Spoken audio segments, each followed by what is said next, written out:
Part B. Part I. Show that theta lies between 2.6 and 2.7. Okay, so we have this equation from part A, so we can pick up from this point even if we didn't like part A. So this is locating a root of an equation. So let's hop these terms all onto the same side and say they equal 0.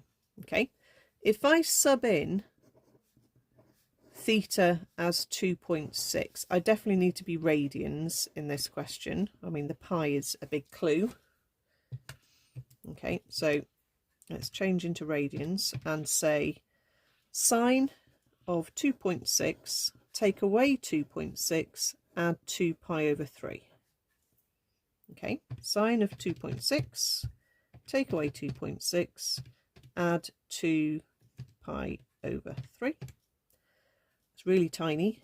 It's positive 0.009896. If you get standard form and you don't like it, you can press the eng or the shift eng button. Okay, if you press it one way and it's going, making it even worse, shift eng until you get to 10 to the 0, and then you can see your decimal not in standard form.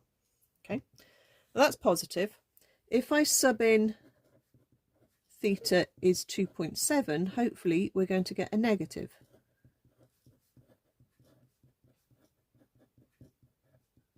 Ooh, both of those are 2.7s. So sine of 2.7, take away 2.7, add 2 pi over 3. Yeah, negative 0.178. It doesn't really matter how many decimal places we are doing. All we need to say is the change of sign shows that the root or the solution theta lies between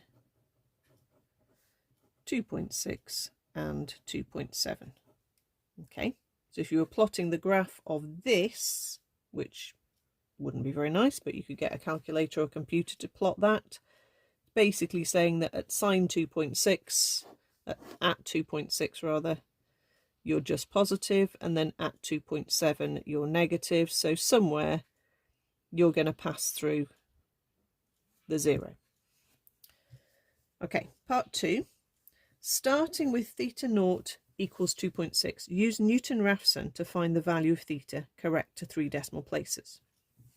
Now in the formula book you get the Newton-Raphson formula, so find that and write it down. Your f of x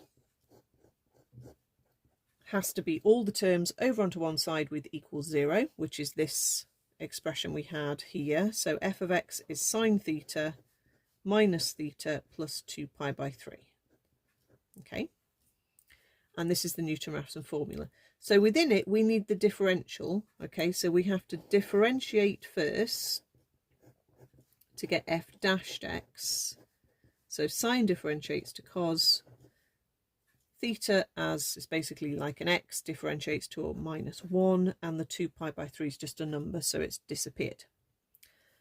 So when we start with our Newton-Raphson,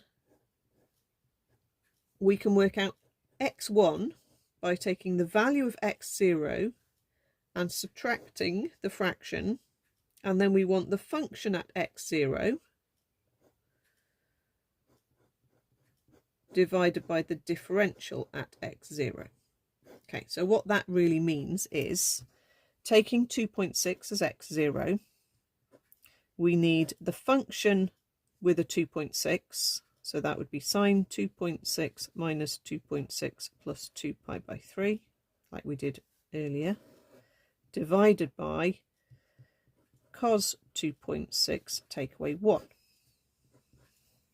Okay, so if we work all that out, 2.6 minus fraction, and then we can say sine 2.6 minus 2.6 plus 2 pi over 3, and on the bottom cos 2.6, close that bracket, take away 1. So that gives me 2.6053296. Now that's not the end. We don't stop there. If the question just said use Newton-Raphson once, then you do stop. Okay, but we need to keep going.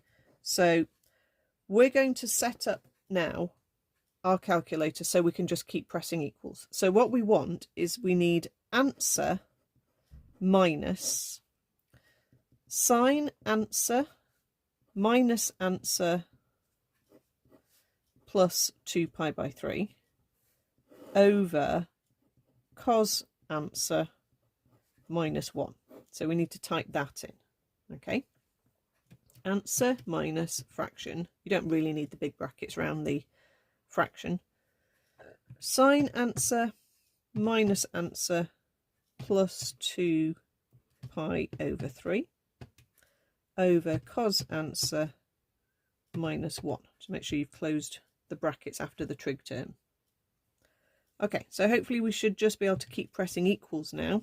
So that's x2, 2.60532. I mean, it's already settled down pretty much to 3 decimal places. You can keep pressing, and it's a really quick conversion because it's not changing anymore after that. So we didn't really need to set that up, I suppose, but there we go. So our solution is 2.605 to 3 decimal places. Well, I suppose it's theta now, isn't it? Not x. Okay, but 2.605, that's what they're looking for.